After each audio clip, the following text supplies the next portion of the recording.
Madame, Monsieur, chères téléspectatrices, chers téléspectateurs, la semaine dernière, je vous ai parlé du conflit entre Israël et la Palestine et notamment, j'ai évoqué le plan de partage que l'ONU, l'Organisation des Nations Unies, avait adopté le 29 novembre 1947 et qui répartissait la Palestine en 3 zones. Un État arabe, palestinien, un État juif, Israël, et la ville de Jérusalem sous contrôle international. Alors pourquoi la ville de Jérusalem et son environnement sous contrôle international? Parce que, comme vous le savez, la ville de Jérusalem accueille un lieu saint de 3 religions. La religion catholique, tout le monde le sait, mais aussi la religion juive et aussi la religion catholique orthodoxe. Et naturellement, la religion musulmane. Donc, la ville de Jérusalem ne devait pas être la capitale ni de l'État d'Israël, ni de l'État arabe, palestinien, mais une ville sous contrôle international, c'est-à-dire gérée, dirigée par l'Organisation des Nations Unies. C'était ça le projet initial.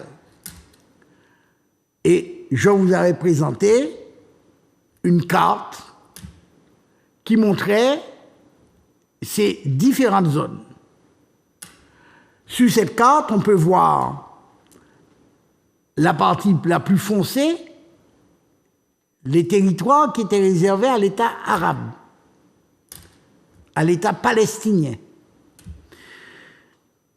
Ces territoires étaient répartis en deux zones distinctes. Une zone vers le nord, le long de la Transjordanie, et puis une zone tout au sud, le long de la mer, avec la ville de Gaza, ainsi que le long de la frontière égyptienne. Cette partie où il y a Gaza, c'est précisément la bande de Gaza. Je vous avais aussi indiqué que depuis 1947, eh bien, il y avait une occupation inexorable des territoires palestiniens, de la zone accordée aux Palestiniens, par les colons israéliens appuyés par l'armée israélienne. La première guerre, d'ailleurs, a éclaté dès la proclamation de l'indépendance d'Israël. Et il y a des conflits très régulièrement. Je vous avais présenté aussi une carte où on voyait parfaitement, en 2021, quelle était l'occupation du territoire palestinien par Israël. Tout ce qui est en rouge vif sur la carte représente des colonies israéliennes. Et donc vous voyez que progressivement, en 50 ans, eh bien, Israël a occupé le territoire palestinien. Vous voyez aussi que, par rapport à la carte de tout à l'heure, ce territoire s'est réduit. La bande de Gaza s'est réduite. Elle est confinée dans une bande de terre qui donne sur la mer et un petit bout sur la frontière avec l'Égypte. L'autre partie, qui était un peu plus vaste que ce qui est le cas aujourd'hui, eh bien, on voit que non seulement elle a été réduite, mais elle est occupée. Et la situation au début de l'année 2023, vous aviez aussi une carte qui vous montrait les différentes zones et leur statut par rapport à Israël. Sur cette zone, vous avez le territoire palestinien avec 3 parties. Une partie A, qui est un territoire administré par l'autorité palestinienne, qui se trouve donc dans la ville de Ramallah. Une partie B, où il y a une administration civile palestinienne, mais un contrôle militaire israélien. C'est le cas dans le reste de la Cisjordanie.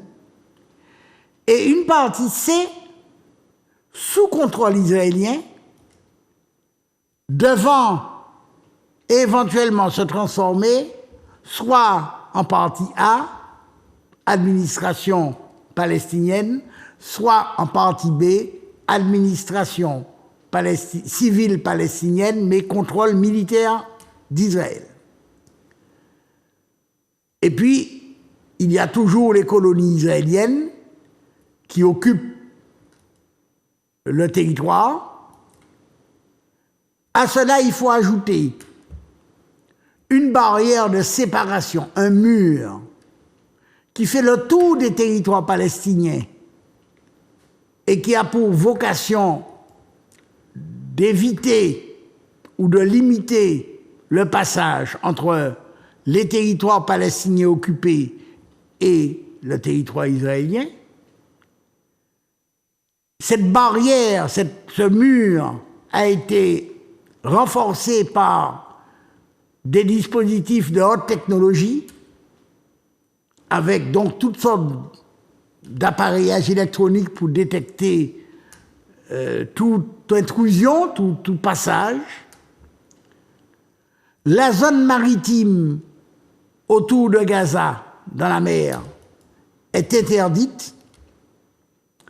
Et à cela, Israël a ajouté ce que son gouvernement a appelé le dôme de fer, c'est-à-dire un système antimissile qui a pour but de protéger le territoire israélien des roquettes tirées de la bande de Gaza.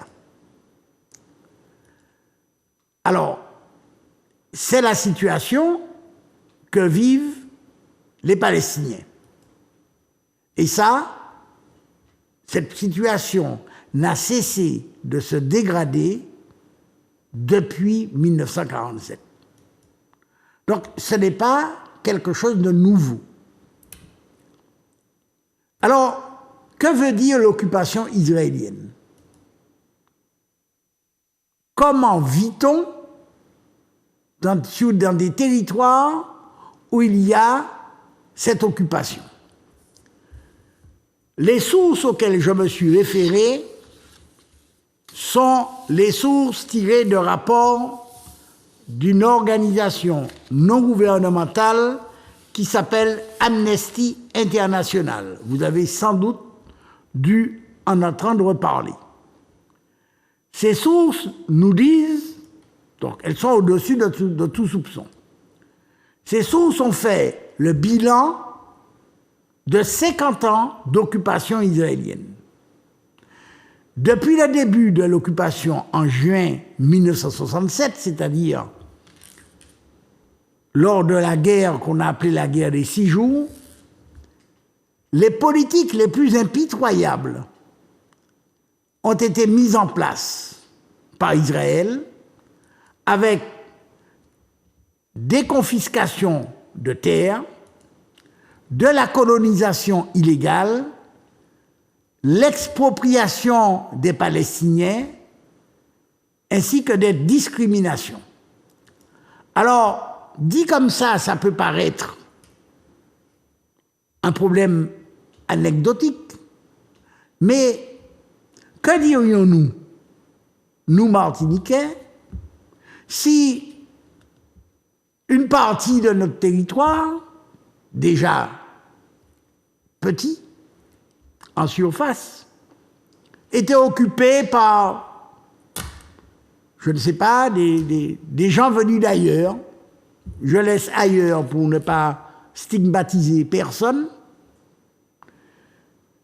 et que cette partie, nous n'y avions plus accès. Personne en Martinique n'accepterait ça.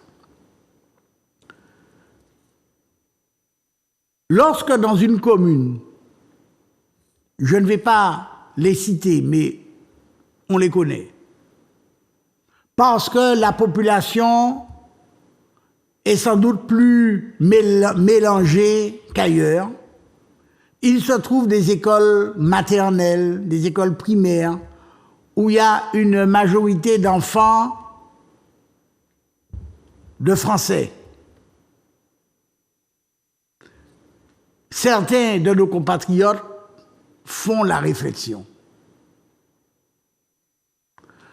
Comment pensez-vous que les Palestiniens puissent réagir à des souffrances aussi importantes qui les ont privés de leurs droits fondamentaux?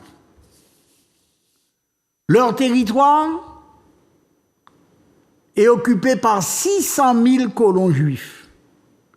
Mais les colonies juives sont des colonies où il n'y a que des Israéliens. Les Palestiniens n'ont pas le droit d'y avoir accès, ni pour travailler, ni pour quoi que ce soit.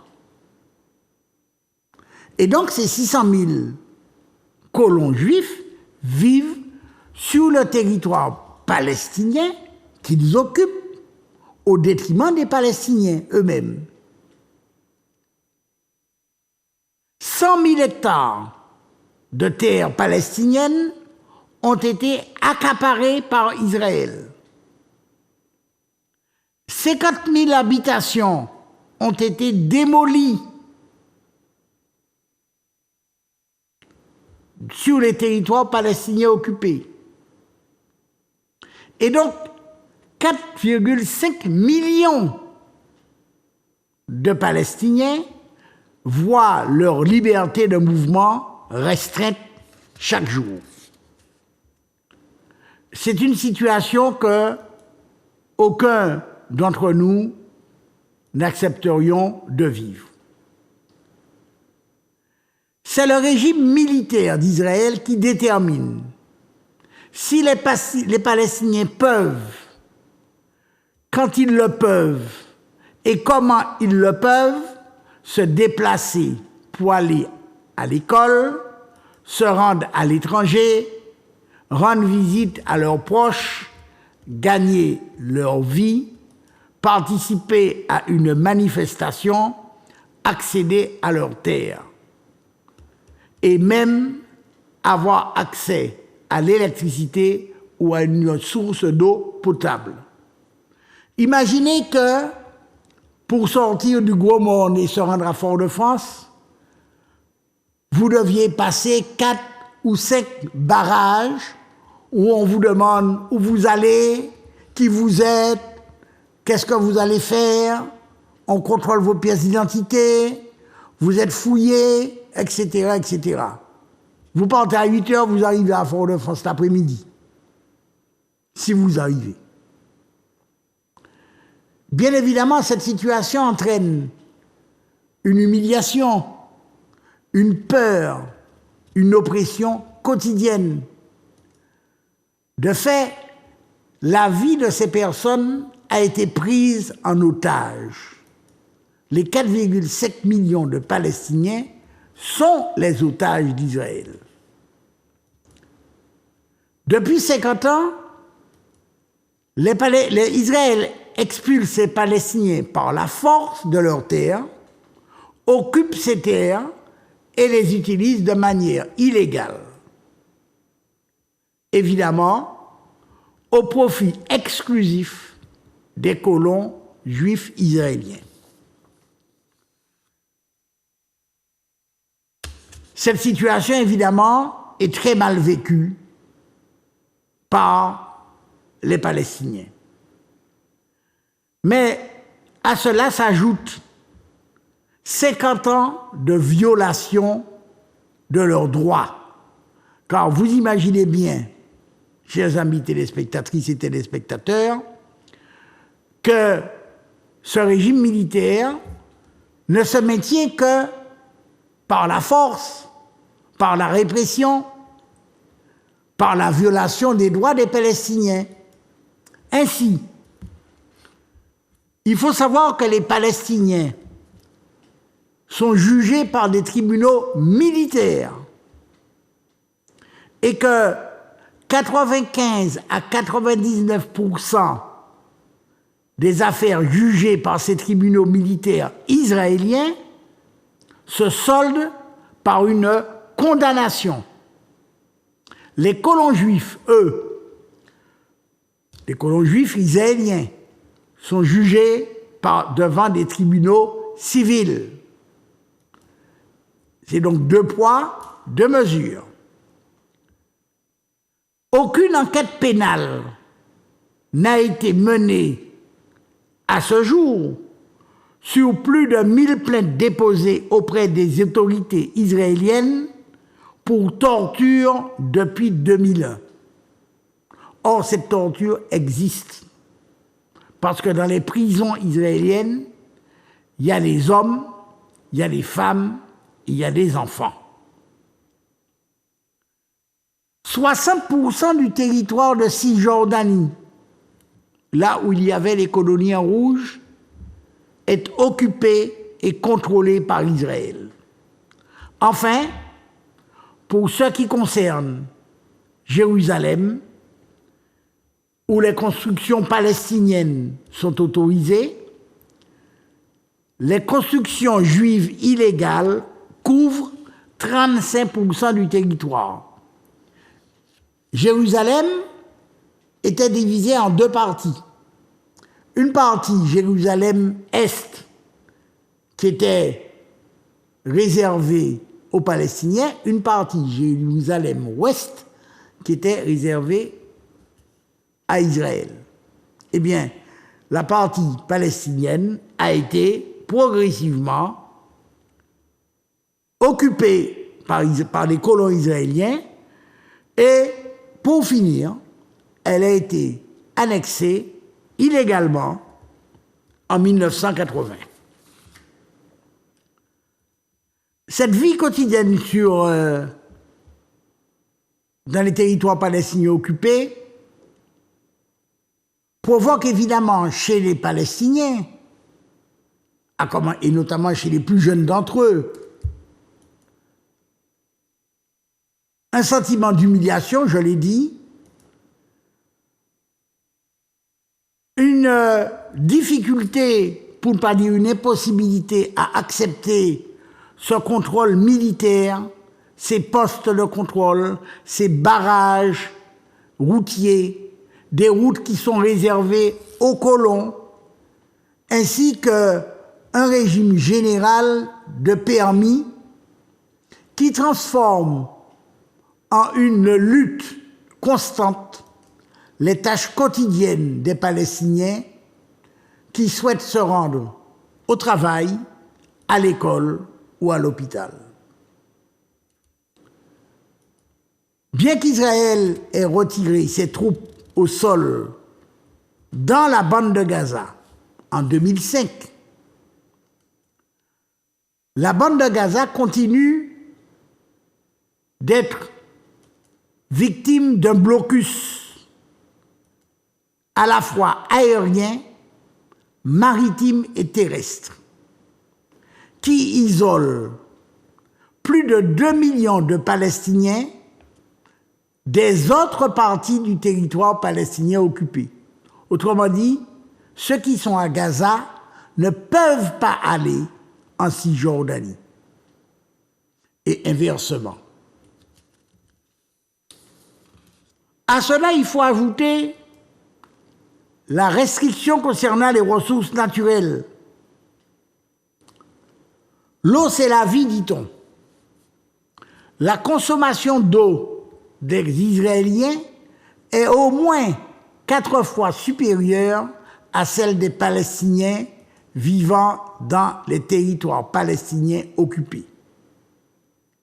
Les piscines, les pelouses bien arrosées et les immenses domaines agricoles irrigués dans les colonies israéliennes des territoires occupés, dont l'herbe est verte même au plus fort de la saison sèche, forment un contraste saisissant avec les terres desséchées et arides des villages palestiniens, où, au pas de leur porte, les habitants luttent pour avoir suffisamment d'eau pour se laver, prendre une douche, cuisiner, nettoyer, boire, sans parler d'arroser leur culture.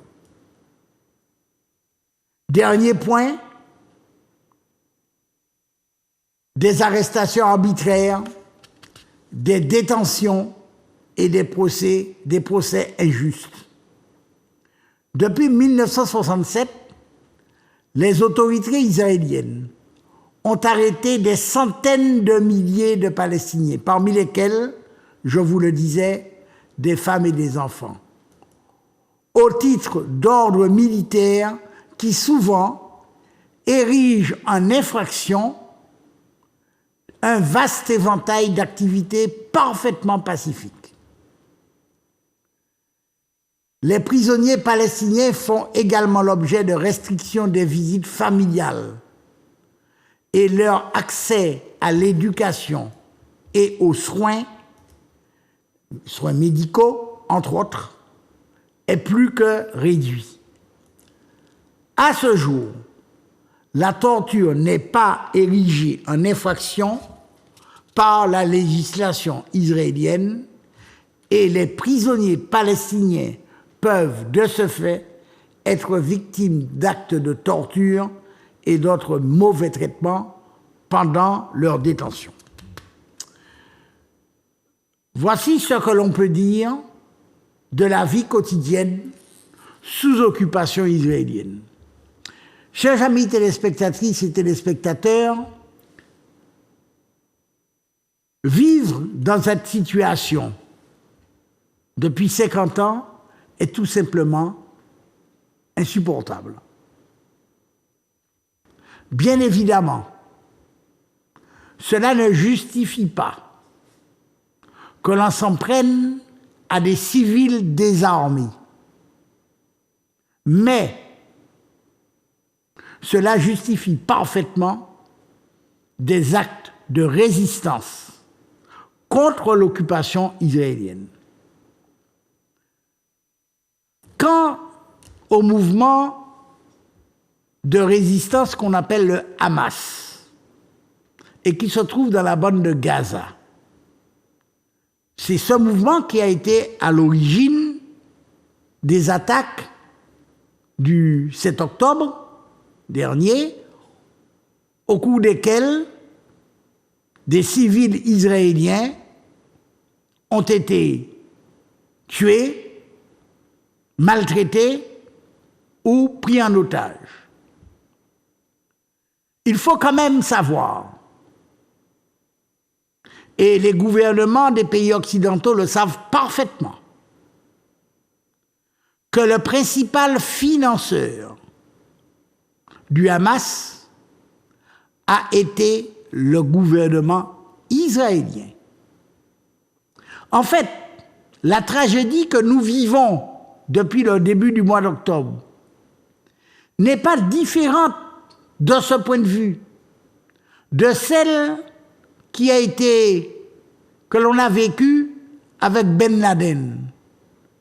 Ben Laden était un Saoudien qui avait monté un groupe de résistance lorsque